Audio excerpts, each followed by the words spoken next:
Breaking news mga kababayan, nako po Luistro, sinungal-ngal ni Michael Puwa.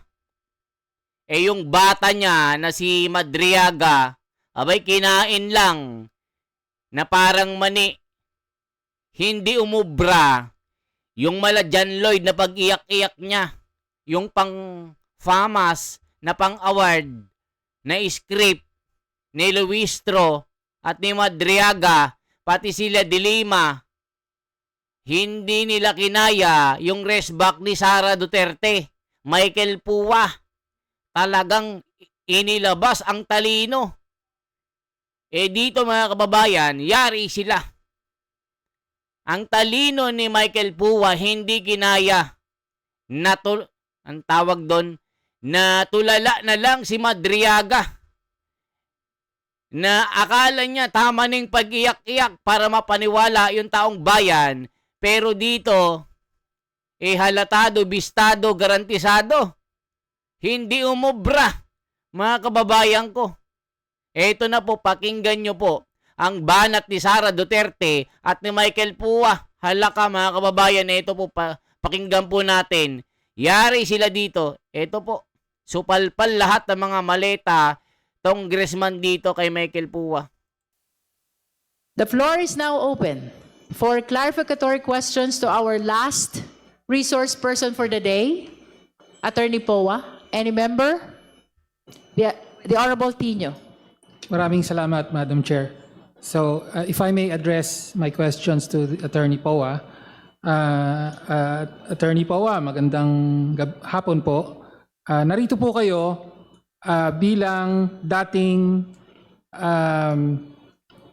spokesperson, chief of staff with rank of undersecretary ng Department of Education sa ilalim ni dating DepEd Secretary and of course Vice President Sara Duterte. Tama po?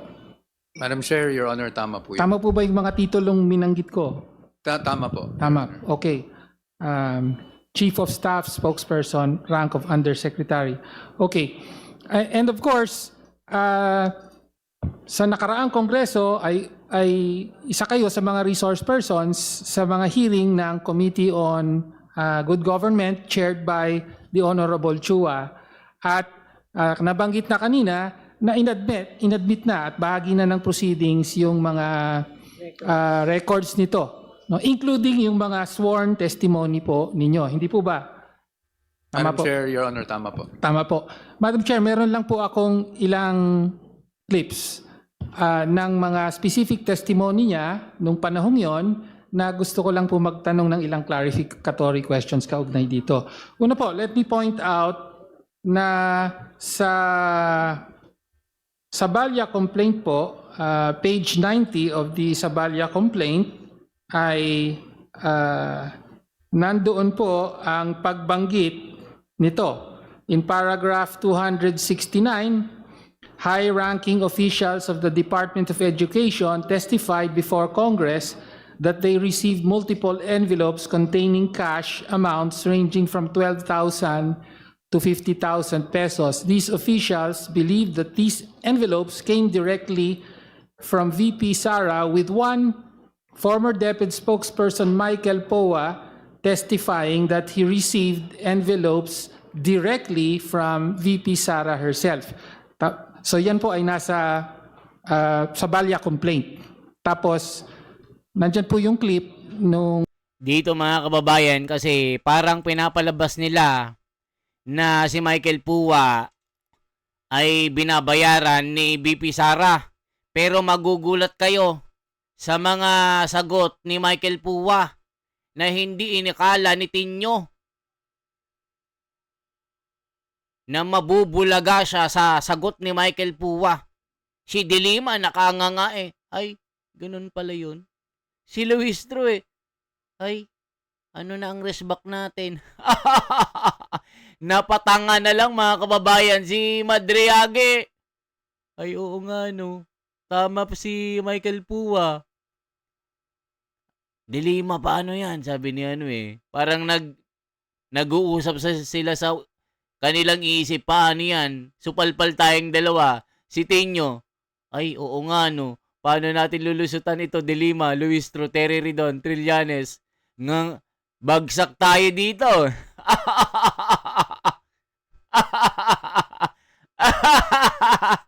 Mga kababayan ko. Kaya pa ituloy pa natin ito kasi supalpal talaga sila dito. Isa pa lang na abogado ang nagsasalita dito. Itong cross-examination na ito, hindi nila akalain. Akala kasi nila papabor sa kanila, kayang-kaya natin ito si Puwa. Mani-mani. Pero hindi nila akala sobrang talino. Parang Marcoleta pala ito mga kababayan. May paninindigan at may katwiran. Kaya si Luistro, ay paano na tayo? De Lima. Mag-alsabalutan na tayo. Trillanes, ano na? Parang tagilid yung bata natin na. Hindi umubra yung paiyak-iyak ah. Sana pinaiyak mo pa. Ituloy pa natin mga kababayan. Supalpal sila dito. Ito po. Yung testimonya niya mismo kung pwede pong ma-play natin. May we know from the committee secretariat if the video of Attorney Powa admitting to having received that envelope with certain amount of money is already available? Okay. Kindly play the video. Yes, sir. When I was Hope, sir, I became Hope. No, I can categorically say I was not able to receive a single envelope at all. But do remember sometime December 2022 or early December, I did receive an envelope, just minimal amount. And at times, pag nagsasabi, may mga times kasi, sir, na candidly, medyo napagalitan ako because nag-aabono daw ako. Because when people come to me as a spokesperson, sometimes they tell problems. I would give, at the end of the day, ang kailangan lang pala nila, 3,000, 5,000. So nagbibigay ako personally. So there were instances, occasional, although not regularly, not like monthly at all, that I would receive, but not from ASEC Shine. I would, when I would tell the VP, like nung Christmas, the VP give it to me herself. There are times. But yes, yes, sir. When I was Hope, sir, I became Hope. No, I can categorically say I was not able to receive. Kumulit na po. Pwede pong i-pause na muna. Okay. So yun po yung unang clip. At sabi nyo, when I was Hope, sir. Pwede po bang ilinaw lang? Ano ibig sabihin ng Hope? Head of procuring entity po. Head of procuring entity. So hindi nyo po nabanggit na or banggitin natin for the record na aside from being spokesperson and chief of staff, Apo. kayo rin po ang head of procuring entity. Only for a certain time po. Madam Chair, sorry. Madam Chair. Sige, Madam please Chair, clarify Your po. Honor. Apo. If I may just clarify on all the dates, Your Honor, para lang klaro tayo. Okay. Kasi I think dun sa subpoena, mali din yung dates. Ay, as opo, Chief of please Staff. clarify then. When I was hired sa DepEd, I was hired as a spokesperson with a rank of Director 4. That was back in July 2022. Ngayon po, yung pagiging Undersecretary and Chief of Staff ko po, Your Honor, it wasn't until April 1, 2023 kung kailan ako na-appoint as Undersecretary and Chief of Staff. And then yung Hope po, ako po yung naging Hope October, I have the date here just to be exact, no?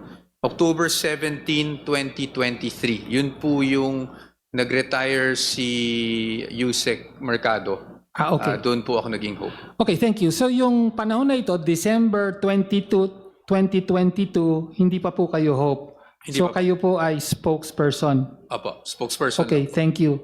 And then you received an envelope containing an amount from ang importante pong sinabi niyo rito, the VP gave it to me herself po. Apo, Tama po. Binigyan po kayo mismo direkta apo. ng envelope ni Vice President Sara Duterte. Ngayon, as to the amount, hindi niyo po binabanggit dito. By the way, Madam Chair, this is from the transcript of October 17, 2020.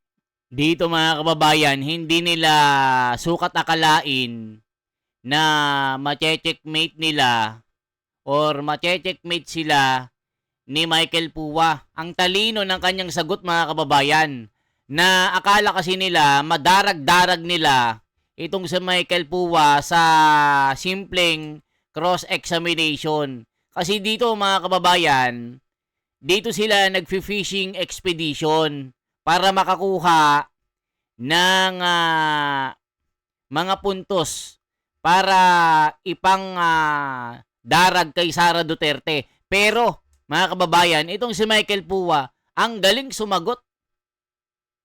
Natameme si Tinyo dito. Si Luistro, napanganga na lang, mga kababayan ko, kasi parang pinapalabas sila, kasabwat o may kinalaman si Michael Puwa sa anumang mga aligasyon nila kay Sara Duterte. Kumbaga, para bang si Michael Puwa, isa ding korap. Kasi binabayaran daw ni Sara Duterte, nagbigay daw ng envelope. Pero dito, mga kababayan, naku po, natameme lahat dito mga kongreso. Mga kababayan ko, panoorin nyo, magugulat kayo. Nako, pinagtawanan nga ng taong bayan si Tinyo Kasi akala niya kayang-kaya niya si Michael Puwa, pero hindi niya kinaya. Ito po. 24. Wala pong binanggit about the amount. But in a subsequent hearing, November 5, 2024, ay may mababanggit na po na amount. Please play the second clip po. Attorney Powa, do you remember receiving an envelope that has about 200,000 in it? Mr. Chair, Your Honor, no.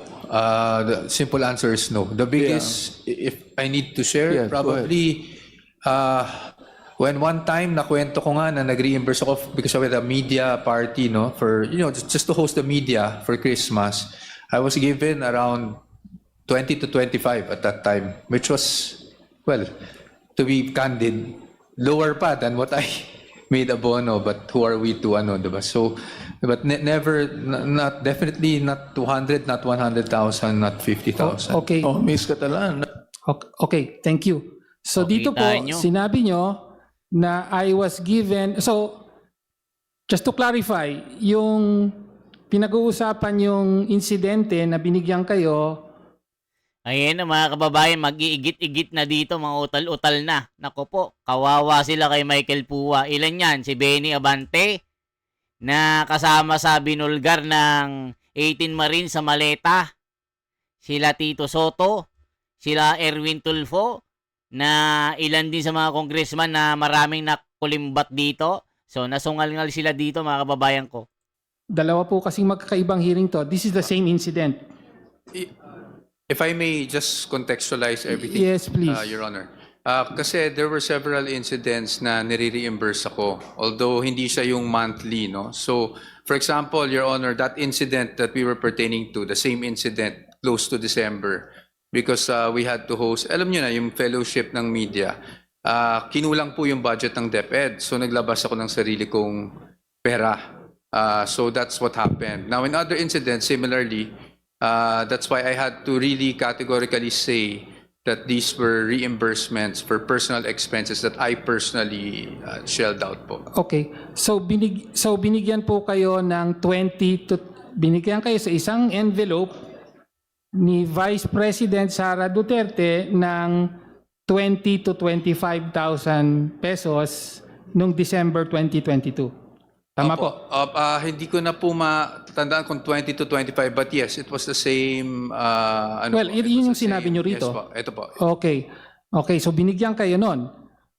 Tapos, parang binanggit mo na rin, hindi ito yung iisang pagkakataon na binibigyan kayo. Kasi sabi nyo dito, the biggest if I need to share, so implying that you received more than once. Tama po? Madam Chair, yes. Yes. Okay. Mr. Chair. Sabi nyo po, reimbursement. So, ibig sabihin, hindi po, yung binigay sa inyo ay hindi sweldo, hindi rin yung mga allowances na tinatanggap ng government employee under salary standardization law. Tama po ba? Tama po, and hindi po Okay. siya regular, Your Honor. Hindi regular. Hindi siya monthly, Okay. kumbaga. That's what I meant to say. Reimbursement. So, meron po ba kayong resibong pinirmahan bilang reimbursement? Honorable Tino, please Yes. confine to what appears in the transcript. Okay. You might be probing already. All right. May- Sige, thank you, Madam Chair. Then, For the guidance of the members, the questions of the Honorable Tino is anchored on the statements of Yes. Attorney Poa appearing in the transcript of the inquiry in aid of legislation conducted by the Good Government Committee in the 19th Congress. But yes. please confine your questions to the All right. transcript. Okay. You didn't, okay. So, reimbursements po ang intindi nyo dito. Tama po. Well, hindi lang po intindi because, Your Honor, Madam Chair, may I just give some context? O, kita nyo mga kababayan, para bang dinadarag-darag nila si Puwa, si Michael Puwa, na yung pagkakaintindi ni Michael Puwa, mali. Hoy, Tinyo, magaling na abogado yan. Abogado ba itong si Tinyo? Kaya dito mga kababayan, magkaigit-igit ng mga ito.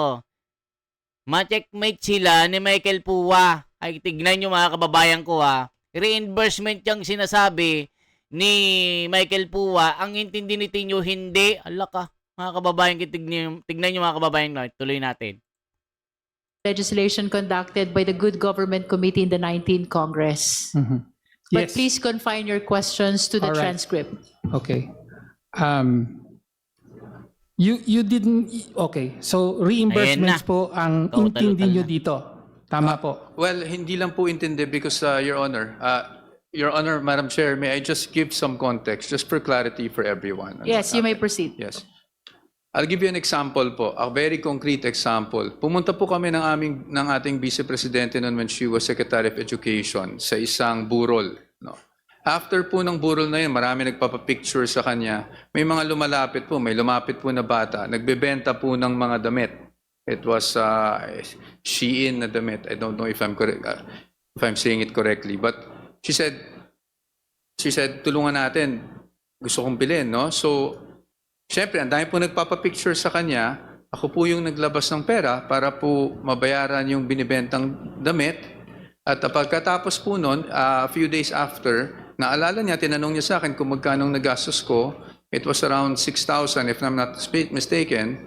Binalik po niya sa akin yung 6,000. Ganun po yung nature ng... Okay. That's why I keep on saying reimbursement. Thank you, Madam Chair. I was asking kung may resibo po ba dun sa reimbursement to determine whether or not government funds were used. Your question However, about the receipt how- is probing already. However, since these are probing questions, ipaubayan na po natin yan Yes. sa ibang venue. After if all, ever. our standard is merely probable cause. Thank you, Madam Chair. Okay.